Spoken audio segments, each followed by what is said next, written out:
साई बाबाले अन्तर्राष्ट्रिय सेवा सम्मेलनको अवसरमा 23 जुलाई 2002मा दिनुभएको दिव्य सम्भाषण। प्रेम स्वरूपहरू। मानिसले सधैँ सुखको मात्र अभिलाषा राख्ने गर्नु ठिक होइन, न त उसले दुःखको नै इच्छा राख्नुहुन्छ। वास्तवमा सुख र दुःख त क्षणिक प्रकृतिका हुन्छन्। सुख र दुःख दुवैलाई एक देखेर त्यसबाट दैवत्वको बोध गर्नु मानिसको कर्तव्य हो। सुखको क्षणमा मस्त रहेकै बेला दुःख आइपर्न सक्छ। त्यसै गरी दुःख परेर चिन्तित भएको बखतमा पनि सुखको उज्यालो भेटिन सक्छ। परापूर्वकालदेखि नै ठुला ऋषिहरूले सुख र दुःखको भावभन्दा माथि उठ्ने प्रयास गरे। उनीहरूले मानिसमा रहेको दैवत्व बरु दुःख परेको क्षणमा मात्र उजागर हुने तथ्य बुझे। सुखभन्दा बढी बरु दुःख नै विभिन्न हिसाबले मानिसका लागि सहायक सिद्ध पनि हुन्छ। न सुखात् लभते सुखम, सुखबाटै सुख आउँदैन। दुःख परेको अवस्थाबाट मात्र सुख प्रकट हुने गर्छ। मानिसको लागि सुखको वास्तविक स्रोत नै उसैमा निहित दुःख हो। सुख आइपर्दा त्यसलाई स्वीकार गरे जस्तै दुःख आइपर्दा त्यसलाई पनि अँगाल्न सक्नु पर्दछ। भारतमा मात्र नभई विश्वका सबै देशहरूमा केटाकेटी र युवाको भूमिका गहन छ। देशहरूमा केटाकेटी र युवाको भूमिका महत्त्वपूर्ण छ। सङ्ख्यात्मक हिसाबले पैसा भनेको यसले किन्न सकिने सामग्रीभन्दा सधैँ बढी महत्त्वको हुन्छ। आजभोलि मानिस खाली भौतिक सम्पत्तिको पछि लागेर आफ्नो जीवन खेर फाल्दैछ। मानिसले आर्जन गर्नुपर्ने सबैभन्दा मुख्य धन त प्रेमको धन हो। प्रेमको सम्पत्ति भए अरू कुनै सम्पत्ति हासिल गर्न सकिन्छ। यस सम्मेलनको क्रममा विगत 3 दिनमा युवा, प्रौढ तथा पाको सबै उमेरका प्रतिनिधिहरूद्वारा विभिन्न विषयहरूमा छलफल भयो। त्यस छलफलबाट के उपलब्धि भयो त? मानिसले आफ्नो हृदयलाई प्रेमले नभरेसम्म उसले गरेका जस्तासुकै साधना वा जस्तोसुकै अध्ययन पनि व्यर्थ खेर जान्छ। आज मानिसले ठम्म्याउनु पर्ने र बुझ्नुपर्ने कुरा प्रेमको सिद्धान्त नै हो। त्यही नै साँचो भक्ति हो।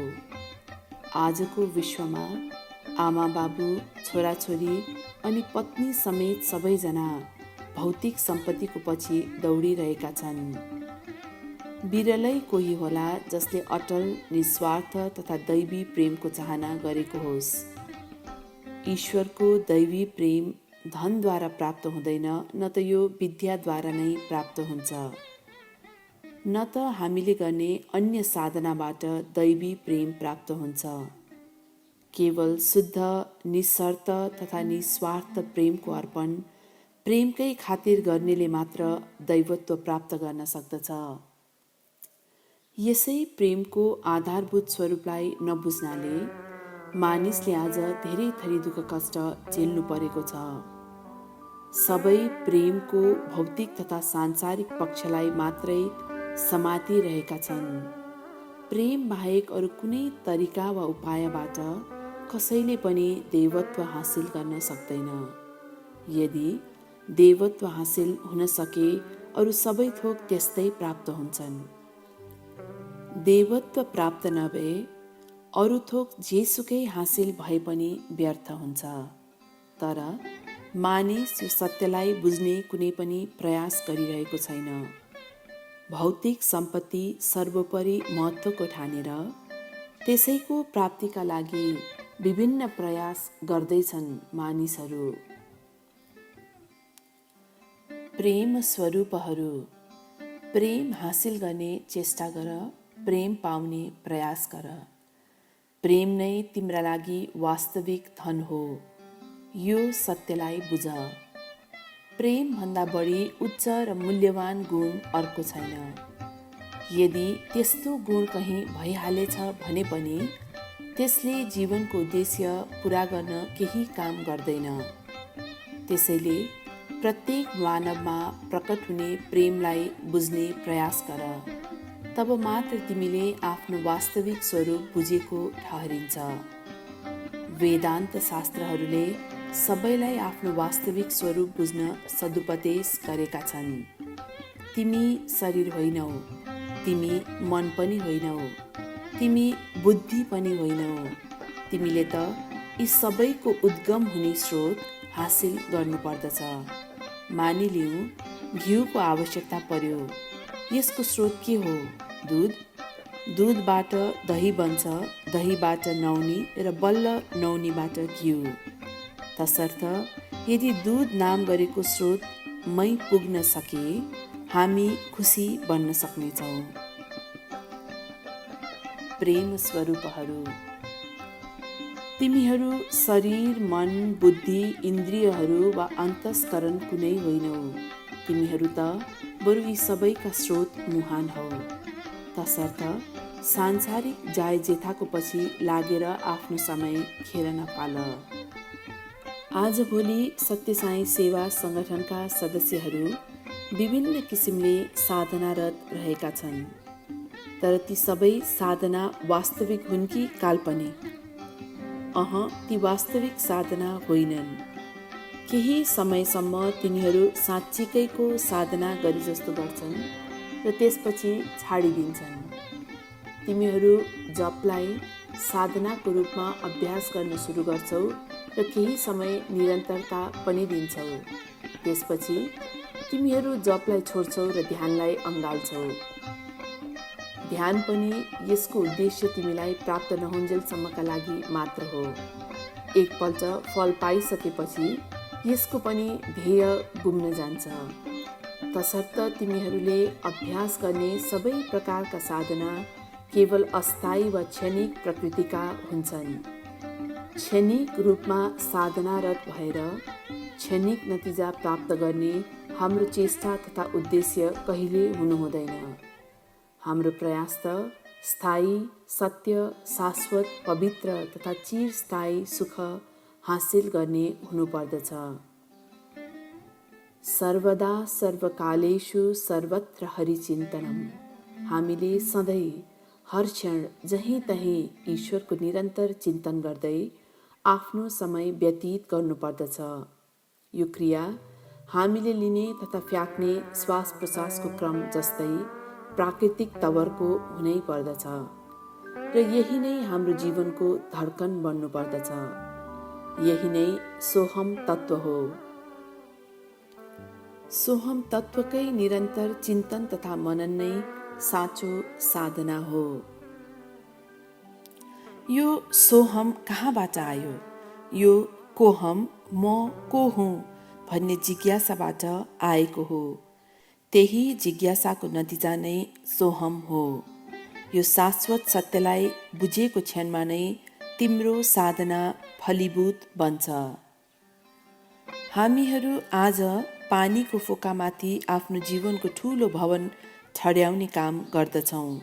यो कतिखेर पट्ट फुट्छ भन्ने हेक्का हामीलाई छैन। मानवीय स्वभावको जगत शाश्वत सत्यमा अडिएको हुनुपर्दछ, न कि पानीको फोका जस्तो क्षणिक वस्तुमा। आज मानिसको जीवन झन झन अनिश्चित बन्दै गइरहेको छ। आदि शङ्कराचार्यले आफ्ना प्रख्यात भजगोविन्दम श्लोकमध्ये एउटामा यही कुराको बयान गरेका छन्। मा कुरु धनजन यौवन गर्वम हरति निमेषात् कालस्य सर्वम। हे मानव, धन, परिवार, साथी तथा जवानीको घमण्ड नगर। समयले क्षणभरमै केही बाँकी नराखी नाश गरिदिनेछ। यस संसारमा केही पनि स्थायी छैन। तसर्थ किन हामी त्यस्ता अस्थायी कुरामा भर पर्ने? केवल आत्मा मात्र शाश्वत छ। यसलाई ब्रह्म पनि भन्ने गरिन्छ। ब्रह्म दैवत्व हो। यही ब्रह्म तत्त्वलाई बृहत पनि भनिन्छ। यही बृहतबाट उत्पन्न भएको आत्मतत्व नै साँचो अर्थमा अहम हो। यही नै सत्य र शाश्वत छ। त्यसैले हामीले यस्तो सही र शाश्वत अहम तत्त्वको बोध गर्ने प्रयास गर्नुपर्छ। यी तीन नामहरू फरक जस्ता देखिए तापनि वास्तवमा तीनवटैको भित्री अर्थ एउटै र उही हो। यही पवित्र तथा निर्मल ब्रह्म तत्त्व निरन्तर रूपमा हामीमा रहन्छ, चाहे हामी जाग्रत अवस्थामा वा स्वप्न अवस्थामा वा मस्त निन्द्राकै अवस्थामा किन नहौँ। त्यही ब्रह्म नै मानव रूपमा दैवत्व हो र त्यही दैवत्व यही अहिले तिमीमै छ। वास्तवमा तिमी अरू केही नभई त्यही ब्रह्म तत्त्व हौ। त्यसैले कहीँ टाढा गएर दैवको खोजी गर्नु निरर्थक हुन जान्छ। ईश्वर तिमीमै छन्, तिमीसँगै, तिम्रो माथि तल तथा जहीँ तहीँ। यस्तो सर्वव्यापक दैवत्वको खोजी किन अन्यत्र गर्दछौ? आजको मानिस भौतिक, सांसारिक तथा कृत्रिम इच्छाहरू परिपूर्तिको पछि लागेर आफ्नो अमूल्य जीवन खेर फाल्दैछ। उसको जीवन नै स्वेच्छा र स्वार्थले भरिएको छ। यी दुई भावना मिलेर मानवको स्वभाव बिगारेको छ। कोही सोध्ने गर्छन्, कसरी आफू भन्ने भावना वा स्वेच्छा बिना यस संसारमा बाँच्न सकिन्छ? तर म भन्छु, यस्तो रीतले एउटा उद्देश्यपूर्ण जीवनतर्फ अघि बढ्न सकिँदैन। तिमीहरू समाजको सेवा गरिरहेको वा अरूको मद्दत गरिरहेको भ्रममा परेका छौ, तर वास्तवमा तिम्रो स्वेच्छाका कारणले तिमीहरूले समाजको अहित गरिरहेका छौ। अस्तिको प्रवचनमा मैले तिमीहरूलाई भनेको थिएँ, आध्यात्मिकता पहिले अनि त्यसपछि समाज अनि पछि मात्र व्यक्तिको क्रम रहनु पर्दछ। यिनै तीनको एकात्मता नै साई SAI हो। तसर्थ मानव जातिले अध्यात्मलाई उनीहरूको पहिलो लक्ष्य बनाउनु पर्दछ। यस उद्देश्यलाई पछ्याएको खण्डमा मात्र समाज नजिकिँदै जान्छ। यस सामाजिक लक्ष्यमा पुगेपछि तिमीहरूले आफैलाई म को हुँ भन्ने प्रश्न सोध्न थाल्नु पर्दछ। यसरी तिमीले आफूले आफैलाई चिनेको समयपछि मात्र समाजलाई बुझ्न सक्नेछौ। त्यसरी समाजलाई बुझिसकेपछि समाजको रूपमा रहेको दैवत्वको बोध गर्न समर्थ हुनेछौ। तिमी पहिले आफ्नै प्रकृति वा स्वभाव बुझ्ने चेष्टा गर। प्रेम स्वरूपहरू, तिमीहरूले आध्यात्मलाई सही ढङ्गले बुझ्न सकेका छैनौ। सबैभन्दा पहिलो कुरा, शरीर धान्नका लागि तिमीलाई खानाको आवश्यकता पर्दछ, यसमा कुनै शङ्का छैन। तर तिमीले खाएको खानाको योगदान तिम्रो आध्यात्मिक प्रगतिमा पनि पर्दछ भन्ने कुरामा हेक्का राख। दैवत्व प्राप्त गर्ने इच्छा गर्नेले अपवित्र कुरा कहिल्यै छुन हुँदैन। हरिया सागपात वा यस्तै तरकारी जस्ता पवित्र तथा सात्विक खाना मात्र तिमीहरूले सधैँ ग्रहण गर्नुपर्छ। अन्डा, मासु जस्ता अपवित्र कुराहरू कहिल्यै खानु हुँदैन। त्यसै गरी मात लाग्ने पेय तथा अन्य लागु औषध जस्ता कुराबाट आफूलाई अलग्ग राख। यस्ता पदार्थको सेवन गर्नाले तिम्रा ज्ञानेन्द्रियहरू बेकममा हुन्छन्। आध्यात्मिक साधनाबाट प्राकृतिक तरिकाले आनन्दको तह प्राप्त गरिनुपर्छ, न कि मादक पदार्थ वा लागु औषध जस्तो कृत्रिम वस्तु सेवन गरेर आनन्दित भए जस्तो क्षणिक अनुभव गर्नु। प्राकृतिक कुरा दैवत्वसँग गाँसिएका हुन्छन् र दैवत्व प्राकृतिक विधिबाटै हासिल गर्नुपर्छ। देवर्षि नारदले तृप्तो भवति मत्तो भवति वा भरिपूर्ण बन आनन्दित हौ भनेर यसै कारण जोड दिएका हुन्। हामीहरू प्राकृतिक दैवी तरङ्गमा डुब्नु पर्दछ। मद्यपान वा लागु औषध सेवनपछि आउने कृत्रिम उत्तेजनामा लट्ठ पर्ने होइन। कुनै खाना तथा औषधिमा उत्तेजना गर्ने पदार्थ मिसिएका हुन्छन्। हामी सधैँ त्यस्ता चिजबाट टाढै रहनु पर्दछ। त्यस्तो वस्तु औषधि नै भए पनि ग्रहण गर्नु हुँदैन। कुनै पनि हालतमा तिमीहरूले त्यस्तो उत्तेजित पार्ने खाना वा औषधिको सेवन गर्नु हुँदैन। प्रेम स्वरूपहरू, तिमीहरू धेरै किसिमका साधना व्यवहार गरिरहेका छौ। धेरै मानिसहरू दुध र दहीलाई सात्विक खाद्य मानेर सेवन गर्ने गर्दछन्। साँच्चै भन्नुपर्दा ती पूर्णतः सात्विक खाना होइनन्। ती पदार्थमा पनि केही मात्रामा उत्तेजना गराउने तत्त्व समाहित हुन्छ। त्यसैले हामीले यस्ता खाद्य पदार्थलाई पनि थोरै थोरै मात्रामा ग्रहण गर्नुपर्दछ। हाम्रा सबै खानाको निश्चित समय, मापदण्ड र सीमा कटान भएको हुनुपर्दछ। भोक लाग्नासाथ पेटभरि खाइहाल्नु हुँदैन। खाना खाँदै गर्दा अझै खाउँ खाउँ लाग्दैमा उठ्नुपर्छ। पेट भरुन्जेल खाइएमा त्यसले आलस्य र निन्द्रा जस्ता तमोगुणलाई बढावा दिइहाल्छ। यस्तो तमोगुण आफूमा कहिल्यै आउन नदेऊ। तिमीहरू सबै साधनारत छौ, तर तिम्रा साधनामा जानी नजानी गल्तीहरू हुने गर्छन्। तिमीहरू ध्यानका लागि बस्छौ, तिमीहरू सोच्छौ एकाग्रता प्राप्ति ध्यान हो। होइन, एकाग्रताको अवस्था ध्यान होइन। हामी हाम्रा दैनिक जीवनचर्यामा धेरै काम एकाग्रताका साथ गर्छौँ, तर ती काम ध्यानभित्र पर्दैनन्। कोही भन्ठान्छन् स्थिर भएर बस्न सक्नु साधना हो र यसो गर्न सक्नु ठुलो कुरा हो।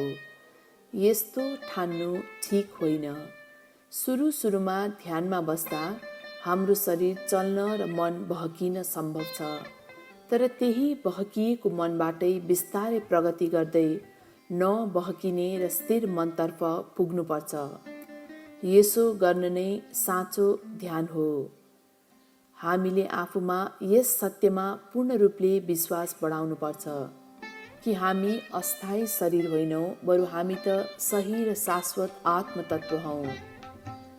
साधना सुरु गर्दा तिमीहरू ईश्वर कहीँ टाढा बस्दछन् र उनलाई आफ्नो हृदय मन्दिरमा स्थापना गर्नु छ भन्ने भावना नराख।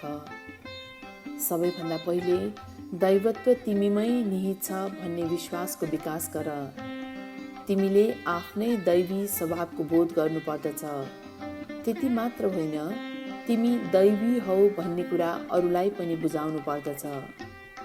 आजभोलिका सबै साधनाहरू रङ्गमञ्चमा नाटकमा प्रयोग हुने तरबार जस्ता छन्। तिनीहरू खाली अभिनयको लागि मात्रै उपयोगी हुन्छन्, वास्तविक जीवनमा होइन। हामी मायाजालबाट बिस्तारै मुक्त हुनै पर्छ। सङ्कल्प ध्यान, स्थिर ध्यान, चित्त ध्यान आदि ध्यानका विभिन्न स्वरूपहरू हुन्। प्रेम स्वरूपहरू, तिमीहरू आफूले ठिक ठानेका कुराको आधारमा जानेर वा नजानिकन साधनारत छौ। यदि तिमीहरूलाई वास्तवमा ध्यान के हो भन्ने बुझ्ने इच्छा छ भने मसँग सोध, म बताइदिनेछु। वास्तवमा तिमीहरूलाई कुनै साधनाको आवश्यकता छैन। मैले भने जस्तो गर, एकैछिनमा परिणाम प्राप्त गर्नेछौ। उनकै कृपाले ठिक तिम्रा अगाडि प्रकट भएको देवत्व चिन। कठिन अभ्यासको माध्यमले दैवत्व प्राप्त गर्न सकिँदैन। सबैजसो साधकहरू कुनै न कुनै तवरले आफ्नै स्वरूपमा आबद्ध भएर साधना गर्दछन्। यस क्रममा उनीहरू आफ्नो स्वरूपको महत्त्व स्थापित गर्छन्। यसो गर्नु ठिक होइन। साधनारत हुँदा आफ्नो स्वरूप र चेत दुवै बिर्सेर दैवत्वमा लीन हुनुपर्छ। आफ्नै स्वरूपमै केन्द्रित भएर ध्यान गर्नुको के अर्थ रहन्छ? यदि कसैले के गर्दैछौ भनेर सोधे तिमी जवाफ दिन्छौ, ध्यान गर्दैछु। तिम्रो शरीरकै चेतना ध्यानमा हराइसकेको अवस्थामा तिमीले आफू ध्यान गर्दैछु भन्ने कसरी थाहा पायौ? यसको अर्थ हो तिमी वास्तवमा ध्यान गरिरहेका छैनौ।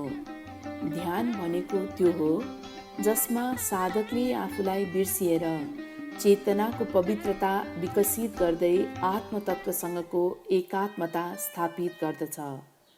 यस्तो अवस्था हासिल नगरे ध्यान निरर्थक र अरूलाई झुक्क्याउने मात्र बन्न जान्छ। प्रेम स्वरूपहरू, चोखो र पवित्र प्रेमको विकास गर।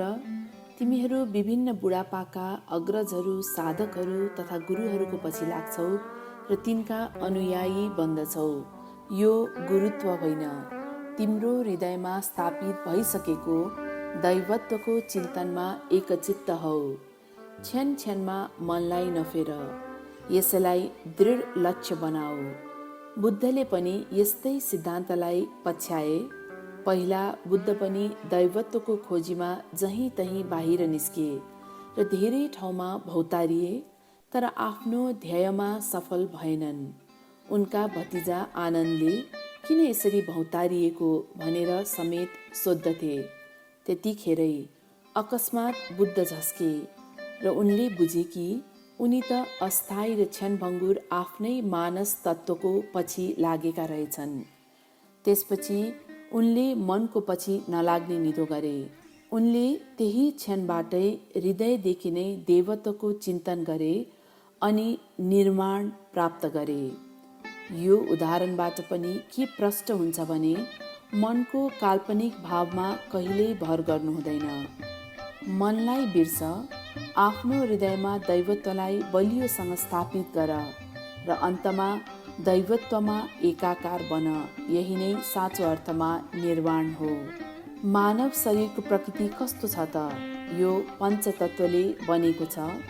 यो अवास्तविक, अस्थायी तथा नाशवान प्रकृतिको छ। यदि यो शरीरप्रतिको आसक्ति लिएरै ध्यानमा बस्यौ भने त्यो कत्तिको फलीभूत होला। के यसले तिमीलाई तिम्रो लक्ष्यसम्म लैजाला?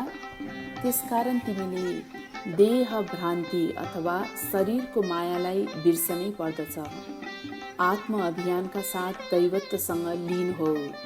त्यसो गर्नु नै वास्तवमा ध्यान हो। त्यही नै सही त्याग वा अनासक्ति हो। त्यही नै तिम्रो वास्तविक योग हो। त्यही तिम्रो वास्तविक भोग हो। त्यो भोग नै आनन्द हो।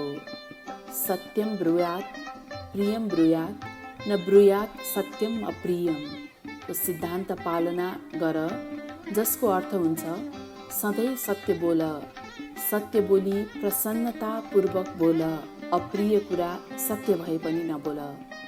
त्यसो भएमा मात्र तिमी निर्वाण प्राप्त गर्न समर्थ हुनेछौ। निकै मानिसहरू मुक्तिको कामना गर्दछन्। क्षणिक वा अस्थायी साधनाबाट मुक्ति हासिल हुँदैन। यो त मनलाई पुरै बिर्सिएर गरिने दैवत्वको निरन्तर चिन्तनबाट पाउन सकिन्छ। यही नै वास्तविक निर्वाण हो। तिमी जता हेर्छौ, यदि मनलाई मात्रै देख्छौ भने कसरी निर्वाण प्राप्त गर्न सक्छौ र? मनलाई बिर्सन सक्नेले मात्र निर्वाण प्राप्त गर्न सक्दछ। प्रेम स्वरूपहरू, तिमीहरूले अहिलेसम्म बृहत् रूपमा साधना गरेका छौ भन्ने मलाई लाग्दैन। चिन्ता नगर, यसबारे हामी पछि विचार गर्नेछौँ। सबैभन्दा पहिलो र मुख्य कुरा, पवित्र प्रेमका साथ दैवत्वको चिन्तन सुरु गर। त्यसो भए मात्र तिमीमा आध्यात्मिक शक्ति आउनेछ। पाण्डवहरूले पनि आफ्नो आध्यात्मिक खोजमा पहिलो प्राथमिकता ईश्वरलाई, त्यसपछि हामीलाई र त्यसपछि मात्रै मलाई दिएका थिए। आध्यात्मिक साहित्यमा प्रत्येक अक्षर र हरेक शब्दको गहन र सूक्ष्म अर्थ रहेको हुन्छ। तिमीहरूले ती सबै सूक्ष्म अर्थ बुझ्ने प्रयास गर्दै सोही अनुरूप कार्य गर्नुपर्दछ। क्षणभङ्गुर तथा अस्थायी कुरा हासिल गर्न तिमीलाई साधनाको जरुरत पर्दैन। प्रेमद्वारा दैवत्व प्राप्त गर्ने प्रयास गर। तिम्रा सबै साधना पवित्र प्रेम सहित गर्ने गर। तब मात्र ती सबै साधना फलदायी बन्नेछन्। जय साईराम।